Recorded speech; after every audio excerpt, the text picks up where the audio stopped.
ወፍራም ብርድ ልብስ ውስጥ ገብታችሁ እንኳን እግራችሁ ሁልጊዜ ይበርዳችኋል?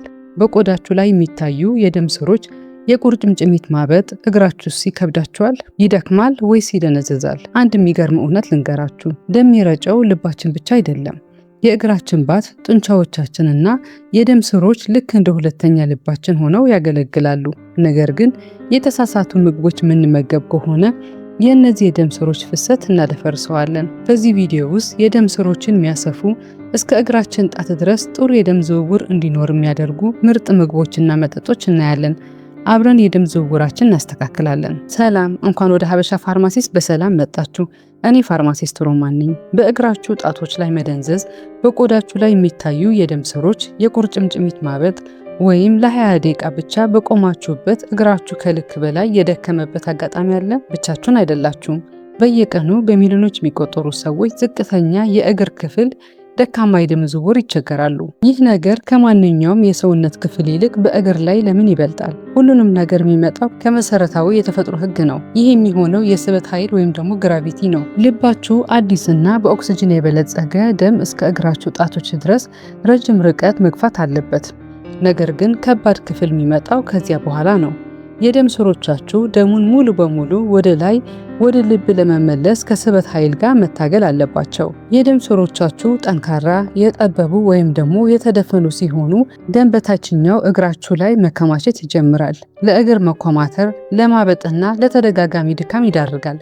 ነገር ግን ተፈጥሮ ድንቅ መፍትሄ ሰጥታናለች። በዕለተ ተዕለት ምግቦቻችን ውስጥ የሚገኙ የተወሰኑ ውህዶች በመመገብ የደም ስሮቻችሁ በስፋት እንዲከፈቱ ምልክት ይሰጡናል። ዛሬ የደም ዝውውርን የሚያቀላጥፉ ምርጥ ምግቦችና መጠጦች እንተነተናለን። አሰራራቸውም እናነጻጸራለን እና እንዴት ወደ አመጋገባችን ማካተት እንደምንችል በትክክል እናወራለን። ወደ ዝርዝሩ ከመግባታችን በፊት ይህን ቻናል ሳብስክራይብ እያደረጋችሁ እንድትጀምሩ በትህትና ጠይቃችኋለሁ። ወደ ዝርዝር ምግቦቹ ከመግባታችን በፊት እነዚህ ምግቦች እንዴት እንደሚሰሩ እንድትረዱ አንድ ፈጣን ንጽጽር እናድርግ። ዳይተሪ ናይትሬትስ እና ፍላቮኖይድስ የተባሉ ተፈጥሯዊ ውህዶች የበለጸጉ ምግቦች ስትመገቡ ሰውነታችሁ እነሱን ናይትሪክ ኦክሳይድ ወደሚባል ጠንካራ ጋዝ ይቀይራቸዋል። ናይትሪክ ኦክሳይድ ተፈጥሯዊ የደም ስር አስፊ ወይም ደግሞ ቫዞዳይሌተር ነው። ይህም ማለት በደማችሁ ስሮች ዙሪያ ላይ ያሉ ጡንቻዎች እንዲረጋጉና እንዲሰፉ ይነግራቸዋል። የደም ስሮቻችሁ ሲሰፉ የደም ግፊት ይቀንሳል፣ የኦክሲጅን ስርጭት ይጨምራል እና ሞቅ ያለ ደም እስከ እግራችሁ ጥቃቅን የደም ስሮቻችሁ ድረስ በነፃነት ይፈሳል። አሁን ደግሞ ይህን ሂደት የሚያፋጥኑ ፍጹም ምርጥ ምግቦች እንመለከታለን። በዝርዝራችን ላይ ቁጥር 1 ምግብ የእግር ደም ዝውውር ንጉስ የሆነው ቀይ ስርና የቀይ ስር ጭማቂ ነው። ቀይ ስር በተፈጥሯዊ ናይትሬቶች የተሞላ ነው። ወይም ደግሞ ጭማቂው ስትጎነጩ በመራቃቸው ውስጥ ያሉ ጠቃሚ ባክቴሪያዎች የእነዚያን ናይትሬቶች ወደ ናይትራይት ይቀይራቸዋል። የደም ስር ስርዓታችሁ የእነዚያን ናይትሬቶች በቀጥታ ወደ ናይትሪክ ኦክሳይድ ይለውጣቸዋል። ሳይንሳዊ ጥናቶች እንደሚያሳዩት አንድ ብርጭቆ ቀይ ስር ጭማቂ መጠጣት ብቻ የደም ስሮቻችሁ እንደሚያሰፋ፣ የደም ፍሰትን እስከ 20 በመቶ እንደሚያሻሽልና ከ2 እና 3 ሰዓታት ውስጥ የሲስቶሊክ የደም ግፊት በከፍተኛ ሁኔታ እንደሚቀንስ አረጋግጧል። በሚራመዱበት ጊዜ የእግር ጣቶች መብረድ ወይም መደንዘዝ፣ የእግር ህመም የሚያጋጥማችሁ ከሆነ ቀይ ስር ምርጥ ወዳጃችሁ ነው። እንዴት መጠቀም እንደምትችሉ ንገራችሁ። ጥሬውን ቀይ ስር አብስላችሁ መመገብ ትችላላችሁ፣ ወይም ደግሞ በሰላጣ ውስጥ መጨመር ትችላላችሁ፣ ወይም በየጠዋቱ ጭማቂውን መጠጣት ትችላላችሁ። እዚህ ላይ አንድ ቲፕ ልስጣችሁ። ቀይ ስር ማትወዱ ከሆነ ምንም ችግር የለውም። እንደ ስፒናች ወይም ደግሞ እንደ ቆስጣ ያሉ አረንጓዴ ቅጠላቅጠሎችን፣ አትክልቶችን እኩል መጠን ያለው ናይትሬት ይይዛሉ። በጠዋት የሚጠጣና የደም ስር ሽፋንን የሚጎዳ ስኳር የበዛበት ለስላሳ መጠጥና ከስፒናችና ከኪያር የተሰራ አረንጓዴ ስሙዚ ጋር አነጻጽሩት። ስኳር የበዛበት መጠጥ ፍሰቱን ያጠባል። አረንጓዴውን ስሙዚ ደግሞ የደም ስሮቻችሁ ለሰዓታት ያሰፋዋል። በሁለተኛ የምናየው እንደ ብርቱካን፣ ግሬፕ ፍሩትስ እና ሎሚ ያሉ የሲትረስ ፍራፍሬዎች ናቸው። የሲትረስ ፍራፍሬዎች በቫይታሚን ሲ የበለጸጉ ናቸው። ነገር ግን ከደም ዝውውር ኃይላቸው በስተጀርባ ያለው እውነተኛ ሚስጥር ፍላቮኖይድስ የተባለ የእጽዋት አንቲኦክሲዳንቶች ውስጥ ይገኛል። በተለይም ሄስፔሪዲን የተባለው ውህድ። ሄስፔሪዲን የደም ስር ብግነትን በመቀነስ ደም ስሮቻችሁና ጥቃቅን ቧንቧዎችን ግድግዳ ያጠነክራል። ቁርጭምጭሚት ማበጥ፣ በእግራችሁ ላይ ከባድነት ወይም ደግሞ የደም ስር መወጠር ቫሪኮስ ቬን ካለባችሁ ፈሳሽ ከጥቃቅን የደም ስሮች ወጥቶ ወደ እግራችሁ ቲሹ እየፈሰሰ ሊሆን ይችላል። ሄስፔሪዲን እነዛ ጥቃቅን ስሮችን ለመዝጋት ይረዳል። ይህም የፈሳሽ መፍሰስን ይከላከላል እና ሰውነታችሁ ደምን ወደ ላይ ወደ ልብ እንዲገፋ ያበረታታል። በተጨማሪም ቫይታሚን ሲ የኮላጅን ምርት ለማሳደግ ይረዳል። ይህም የደም ስር ግድግዳዎች ተለጣጭና ጠንካራ ሆነው እንዲቀጥሉ ይረዳል። ሶስተኛ ደግሞ ቤሪዎች ናቸው። ብሉቤሪ፣ ስትሮበሪ፣ ራስቤሪ፣ ብላክቤሪ በአንቶሳያኒንስ የተሞሉ ናቸው። እነዚህ ጥቁር ሰማያዊና ቀይ ቀለሞች የደም ስር ግድግዳዎችን ከጉዳት ይከላከላሉ። ይህም የእግር ደም ዝውውርን የሚደፍነውን የስብ ስብስብ ይከላከላሉ። በአራተኛ ደረጃ የምናየው ደግሞ በምግብ ማጣፈጫነት የሚታወቁት ነጭ ሽንኩርት፣ ዝንጅብልና የሚጥሚጣ ቃሪያ እናያለን።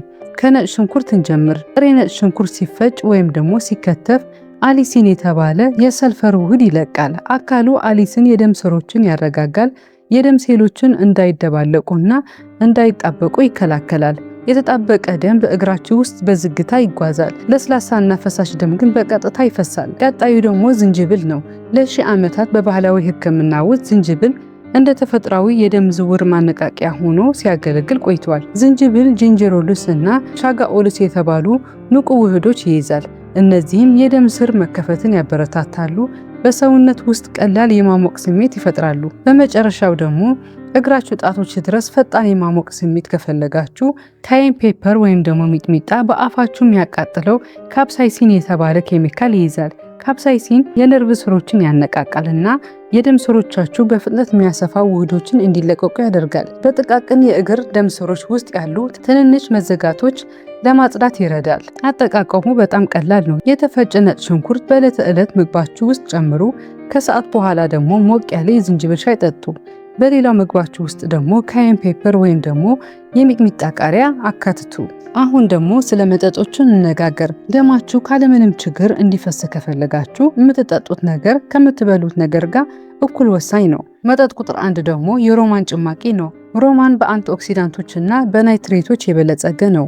ልክ እንደ ድርብ ኃይል ይሰራል። ናይትሬቱ ናይትሪክ ኦክሳይድን ሲጨምር፣ አንቲኦክሲዳንቱ ደግሞ የናይትሪክ ኦክሳይድ በደማቸው ውስጥ በፍጥነት እንዳይጠፋ ይከላከለዋል። ይህም ደግሞ የደም ስሮቻችሁ ለረጅም ጊዜ ሰፍቶ እንዲቆዩ ያደርጋል። መጠጥ ቁጥር 2 ደግሞ አረንጓዴ ሻይ ነው። አረንጓዴ ሻይ በኢጂሲጂ የበለጸገ ነው። ኢጂሲጂ ደግሞ የደም ስሮቻችሁ የውስጥ ሽፋን በማነቃቃት ብዙ ናይትሪክ ኦክሳይድን እንዲመረቱ ያደርጋል። በተመሳሳይ ጊዜ ደግሞ መጥፎ ኮሌስትሮሎችን ይቀንሳል። መጠጥ ቁጥር 3 ደግሞ ንጹህ ውሃ ነው። ይህ በምድር ላይ እጅግ ዝቅተኛ ግምት የተሰጠው የደም ዝውውር መፍትሄ ነው። ደማችሁ በግምት 90% ውሃ ነው። የውሃ እጥረት ሲኖርባችሁ የደማችሁ መጠን ይቀንሳል እና ደማችሁም ወፍራም ይሆናል። ወፍራም ደም ልባችሁ ደሙን ወደ ታች እግራችሁ ለመግፋት እጥፍ ስራ እንዲሰራ ያስገድደዋል። አሁን ደግሞ ንጽጽር እናድርግ። በቀን 2 ሊትር ውሃ መጠጣት ከኃይል ሰጪ መጠጦች ወይም ደግሞ ኢነርጂ ድሪንክስ ወይም ከታሸጉ የሻይ መጠጦች ጋር አነጻጽሩት። የኃይል ሰጪ መጠጦች ከፍተኛ ካፌን እና የስኳር መጠን ስላላቸው የደም ስሮቻችሁ እንዲጠቡ ያደርጋሉ። ንጹህ ውሃ፣ አረንጓዴ ሻይና የሮማን ጭማቂ ደግሞ ደማችሁ ቀጭን ፈሳሽና በቀላሉ የሚፈስ ያደርጉታል። በምግብ ቁጥር 5 የምናየው ዳርክ ቸኮሌት በተለይም 85% እና ከዚያ በላይ የካካኦ መጠን ያለውና ቸኮሌት በትክክለኛው አይነት ከተመረጠ በእርግጥም ወደ እግራችሁ የሚሄደውን የደም ፍሰት ያሻሽላል። የካካኦ ፍሬዎች ደግሞ በፍላቮኖይድስ የተሞሉ ናቸው። በርካታ ሳይንሳዊ ጥናቶች እንደሚያሳዩት ከፍተኛ ፍላቮኖይድ ያለው ዳርክ ቸኮሌት መመገብ የደም ስሮች ፍላጎት በሚኖርበት ጊዜ የመስፋት አቅማቸው ያሻሽላል። ነገር ግን የወተት ቸኮሌት ወይም ደግሞ ርካሽ የሆኑ የቸኮሌት ጣፋጮች አይሰሩም። እነሱ በስኳርና በዘይት የተሞሉ ስለሆኑ ጥቅሙ ያጠፉታል። 85% ዳርክ ቸኮሌት ወይም ደግሞ ጥሬ የካካኦ ዱቄት ብቻ ላይ አተኩሩ።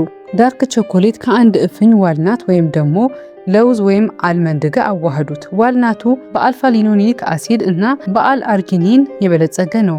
ይህ አሚኖ አሲድ ሰውነታችሁ በቀጥታ ናይትሪክ ኦክሳይድን ለማምረት የሚጠቀምበት ነው። እዚህ ላይ አንድ ቲፕ ልስጣችሁ። አንድ ኩባያ እርጎና ጥሬ ዋልኖትና ብሉቤሪና የተፈቀፈቀ 85% ዳርክ ቸኮሌት ነስንሱበት። ይህ ድንቅ የደም ዝውውር ማጠናከሪያ ምግብ ነው።